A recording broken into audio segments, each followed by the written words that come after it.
Hello and welcome to the Empowered Couples Podcast, where here you get modern, non-boring relationship advice for you and your partner to communicate like pros, fight smarter, and stay on the same team no matter the challenge that you face.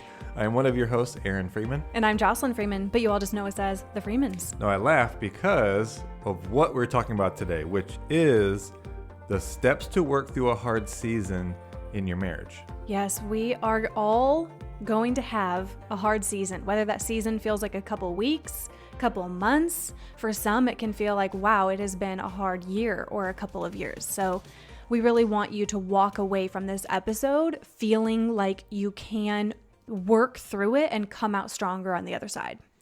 And I laugh because it was ironic how the title had to do with what this episode is about. Mm-hmm. And I've thought a lot about this, and probably because the number of conversations we're having with couples now that are really in a hard season seems to be around the highest that it's been for us. Mm-hmm. Where before it was like, let's improve communication and conflict resolution. You know, right now it does seem to be like it's just a really hard season for couples. Mm-hmm.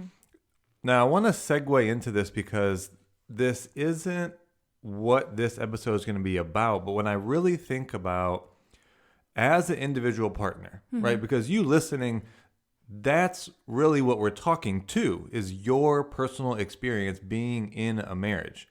And so it can feel very challenging to you. What is going on for you or for any one of us is literally just a series of thoughts that really produce emotion, and then that combination leads you to action. Mm-hmm. And when we're talking about a hard season, we're most likely talking about a recurring and repeating pattern of thoughts that you're having, an experience that you're having, and then you're likely taking the same action. And it sounds so simple, but it begins to feel like, is this the life that I am now destined to live? Mm-hmm. That it's going to feel hard, that I feel disrespected, that we're not going to get out of this, that this is now what my life as a partner, this is what the life of a married person is now going to be. Mm-hmm. And that is hard. That part is what's hard. But if we really break this down, it's really still just a series of thought, which I heard today, which I really love. Thought is actually just potential action. But we'll have to do another episode on that. Thought, emotion, and action. That's all that this is. But the thought becomes, again, this future that I do not see getting out, and I don't want it. Yes. So, and just to describe a hard season a little bit more, and we'll go into these steps, and we have very practical steps that we're going to go into on this episode.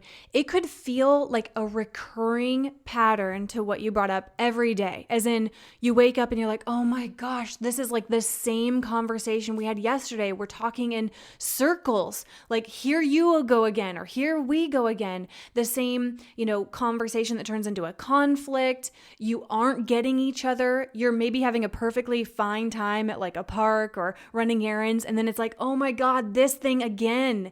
And you're not feeling connected. Maybe your intimacy is impacted, both your physical, your sexual, your emotional intimacy.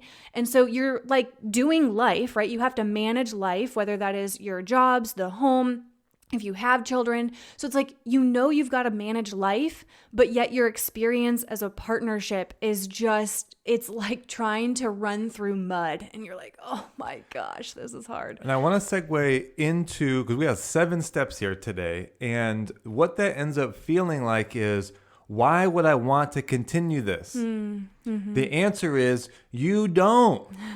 You don't. Mm-hmm. And so where does that leave you, though? It leaves a lot of couples in, well, then we have to end the marriage. But that is not the option. It is not the only option if you can change all of the patterns that we were just talking about. But again, it feels difficult because you feel like this is the reality that I'm now living into that's not going to change, because it hasn't for an extended period of time. But so here's the first one. I want to lead us into the very first step is you have to embrace that this is a temporary season. Wait, so Aaron, This to me is the number, like, it's even hard for me to get. And I've really been sitting with this because we've had emotion come for the two of us. Yeah. In that emotion, it really does paint a picture. That is permanent. It colors your thoughts to be that this is how it's going to be. Forever. And then, yes, and you do have some evidence that this pattern has been repeating. But if you really think about any time you've had heightened emotion and conflict, it always has dissipated. Like you have repaired in the past. No difficult challenge ever in your life as a kid, as an adult, maybe somewhere in college, maybe an early relationship, nothing is ever permanent. Not even the good things. That's a whole other episode too. But the very first step is you have to embrace that this is temporary. And the whole point of this episode is to make that temporary season shorter. Right. But the first thing is to embrace and to accept, like, okay, this is temporary. Because that's the first thing that your mind is challenged with, right? Is that this experience that I'm having is long term. So the very first step, I'm like repeating myself because I would need to hit it home. This is temporary. I want to just speak to the first word because I think it's important that embracing it is important because the opposite of that is resisting it. Oh boy. Resistance is Get it. this shouldn't be happening. Now it's a problem of you're the problem. And resistance turns into being passive. You know, it shouldn't be this way, so I'm going to do nothing. You just need to change. And we're not going to seek help. And I just hope something magically works out and shifts this dynamic. So if you resist that, what is happening in this season, you will become passive. You're not active in a state of resistance. It only creates more frustration. So you're not only arguing, but you're resisting that you're arguing. So it's like a double layer. So that embrace word is really important. Okay, it's a hard season right now. The Freeman said this is temporary and we want to shorten how long this hard season is. I need to embrace it, which means I need to become an active participant in shifting this experience. I want to have this be so broken down that anyone could take the steps. And you don't have to even get as far as you were painting a picture. Just embrace this as temporary because what it happens immediately next is step 2, which is then you have to refocus. Well, refocus towards what? When you had it like this was going to last forever, then those series of thoughts, if thought is potential action, you were building a series of potential actions where nothing changed. So what you were doing was you were painting a picture of a future, a vision for the future that was one that did not match what you wanted for your life. So that's why it felt so challenging and hard to get out. So if you embrace this as temporary, then you have to refocus on what is the bigger vision and purpose. So you start to change the thought or see different potential actions and go outside of what has been happening now and say, what is our vision? How could we refocus our potential action, i.e. our thought, towards what are we doing here together? Like, why would we want to do this together? Whether it's love or purpose or meaning, but it's to refocus. I even thought of a couple recently. We've been coaching them for a few months now.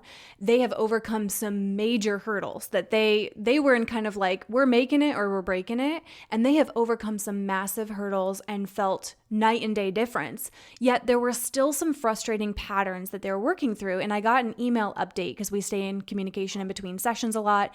And they said, that they've actually started a new business together outside of their jobs. It's like a local brick and mortar. And they said that having this purpose together, that starting this, launching them, has actually given them new focus. So all these things that felt so significant and big felt smaller because they were focusing on something so much bigger. Now, I'm not saying with that example, it has to look like starting a business together or starting a nonprofit. Maybe it does. Maybe that would actually have you look at something bigger. But it doesn't have to be that. It could be our purpose is to break family cycles and that we want to be the change in our family. Your purpose could be to raise incredibly emotionally intelligent children.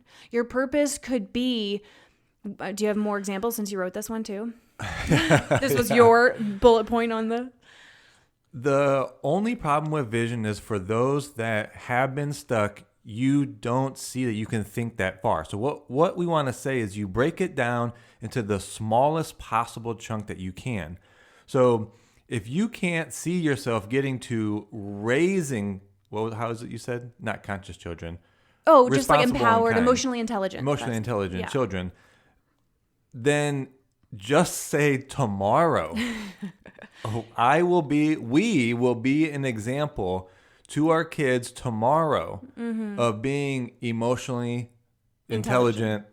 For some reason, I'm stuck on responsible and kind. We're going to be an example tomorrow of our kids being responsible and kind. Shout out to Ed Mylett, who we have referenced before. His book, Power of One More, is very much this principle, which is a very well-known psychology principle that you just need to do it today, right? The power of one more. His father had said, I don't know if I can be sober forever, but I will today. And so if your vision needs to be broken down to what is it going to be today, but something that moves you forward, more inspiring than, what you've cast recently. So let me move into the third step, because it starts to create a clearing from the feeling of it being so challenging, right? So you're focusing on the bigger vision, however small it actually has to be. Then here's a significant key where you make big shifts. You stop fighting each other. When you're in a challenging season, you tend to say to the other, you need to stop doing this because it makes me feel bad. That's very generalized, but it's some version of blame. You're doing this, you have to stop that. You keep on doing that. It's making me feel bad. And then you kind of explain and give details and all this stuff, right?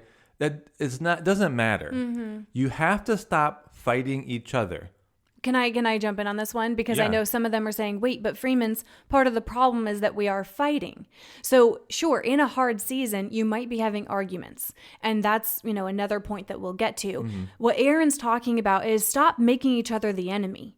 Stop making them the one that's the problem, because that's only going to pit you against each other. And you can't get stronger as a team when the other person is the enemy. Like, literally, see how that doesn't even make sense? How do you become a team with the person that's the enemy? So what would be the opposite then if you're not doing that? Let me say one quick thing, because I was just thinking, as a listener, I want you to hear this differently. Because when we say stop fighting each other, I could see a potential thought that was, they should stop fighting me. That is not what we're saying. More specifically, so you, the listener, stop fighting your partner. That's really how I want to say it. You need to stop fighting your partner. You, the one listening, you need to stop pointing the finger at your partner, making them the problem and what they need to change so that you feel better. Right. Now, look, this is only number 3. So stay with us in the process, because I don't want you to get stuck at each point like, oh, so I'm just letting them. But you don't know what they're doing. No, I don't care. If you want to get through a hard season, this is just the third step. Stop fighting them. They're not your enemy. So the opposite of that then, so if that's what to not do, what you want to do instead is together, be like, okay, we don't see the way out. Don't worry. Next step, we're going to show you then how to create the change. But you have to be on the same team. So together, you want to link arms and you want to say, you know what? We're on the same team. We're going to overcome this together. The challenge that we're facing is the enemy, not each other. And we actually have an image of that in our book, The Argument Hangover, which, sorry, it's still sold out right now, which is if your partner's not the enemy, instead, it's the challenging patterns, the frustrating patterns that you're facing. That's the enemy that you want to tackle together. Last thing for me, and then you move us into the next point.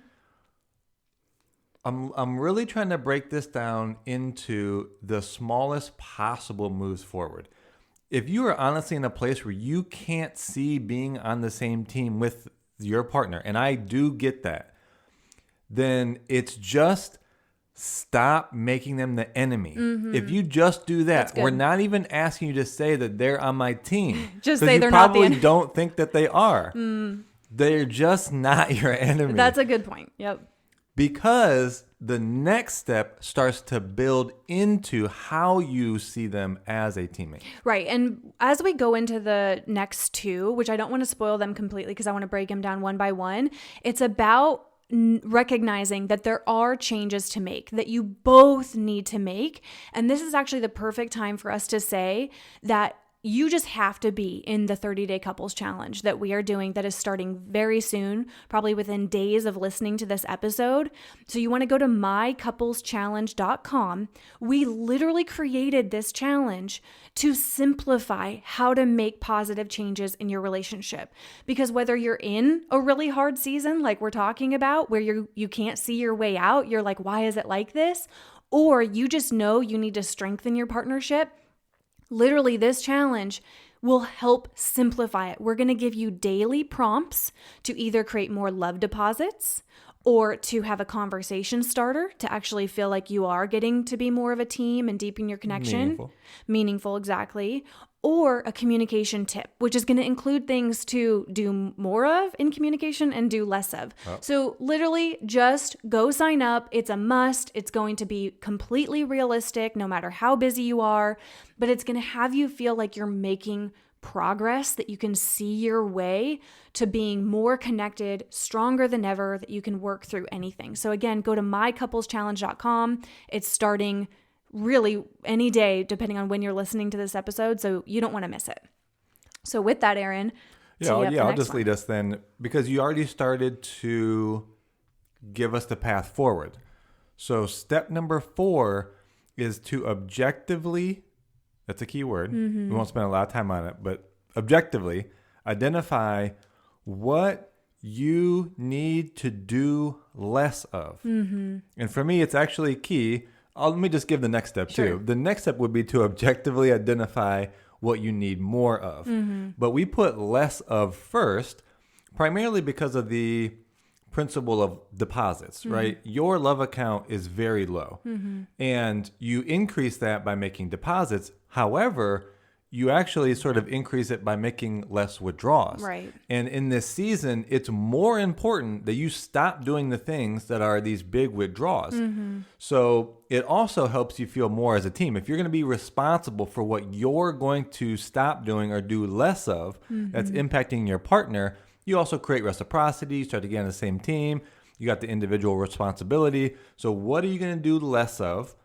And then as you both share and commit to that, it becomes more clear than, okay, what are we going to do more of? And I know that it can be challenging for both of you to look at things objectively because you feel biased. You are biased, right? You think you're doing nothing wrong. But if you can take the approach of kind of like a sports team, even though I didn't play a lot of sports for some reason, I think this is helpful. They want to win a game, right? And they do have an enemy that they are up against. And I just imagine, maybe this is so untrue, but they're in the locker room and they're reviewing footage and they're saying, hey, all right, so, if you kind of run this way instead, and hey, by the way, if you're looking out here, and they're all looking for how they could improve the quote unquote plays. Now, a team wouldn't thrive if everyone was sitting there with their arms crossed and be like, I'm not doing anything wrong, man. I'm standing in the perfect place and I'm doing it all right. They'd be kicked off the team because they're not contributing to getting better. And so taking that same mindset approach of like reviewing the footage of your interactions and going, oh, okay, all right, I see that when we start doing this to each other. I would even change. At this stage, you have to say me. It's not actually a team because like you could say, oh, teammate, you need to do this better. No, that's like a part of why you're stuck in this season. For right now, you need to watch the footage for yourself. Which, yes, I'm on board with that. I do think I want to challenge people that if you've done the first few steps that we have put out there, that ideally you're sitting down together in your living room, your bedroom, wherever you can, and going, all right. And I think if you could try to write these down together. Now, of course, if your partner's not doing this with you, write them down yourself. But I want to envision you guys sitting down with some paper and going, here's what we can do less of. Here's what I'll add, hold on. I'm really connected to how challenging things can be. And when you're at a certain level of challenge, I think you need to say, here's what I'm coming to the table with. I'm going to do less. And you both bring what you're going to do less. Okay. Because I just think that creates more of a collaborative potential forward. Yeah. And then even if you wrote down like, here's what I'm going to do more. Okay, my partner is coming to me. Here's what I'm going to do more. Like, okay, now that feels more like a team. Yeah. I'm for how challenging it is. Which then moves us to the sixth step, which is, this is a lot of focus on the individual I'm getting, but I think when it's challenging, you do need this. So the sixth step is commit yourself to being better so that the marriage can get better. You're better so the marriage can get better. I want to say it even bolder. Go ahead. Your marriage will not get better if you do not get better. You need to be a better, upgraded version of yourself. And we're hoping that both of you are listening to this. So we're not saying it's all on you and you should have this lazy partner who's doing nothing. I hope they're listening with you, or that you send it to them and you say, partner, we got to work through this hard season. So both of you need to be better people, but we're speaking to one of you listening right now. So you need to become better, which means our challenge to you would be, how are you growing every day? Are you listening to an audiobook that is a self-development book that makes you a better person? Are you reading? Are you listening to podcasts from thought leaders and people who inspire you to grow? If you are just going about life, managing tasks, doing business as usual, doing the chores, going to work, taking care of the kids, sure, you're managing life. That doesn't mean you're becoming a better person. So Aaron and I are every day soaking up something that's either talking about emotional intelligence or improving our character. And sometimes it's just a reminder. It might not always be brand new information you've never heard, but we need reminders to be the best version of ourselves. I want to give a little extra here and then we'll close out. We're not even saying, I want to depersonalize this. Because it's not that you're a bad person, No. but if you go all the way back and say, your thoughts are not even you. Your idea of yourself is not even who you actually are. Your thoughts are just potential actions, and the series of those have created a vision.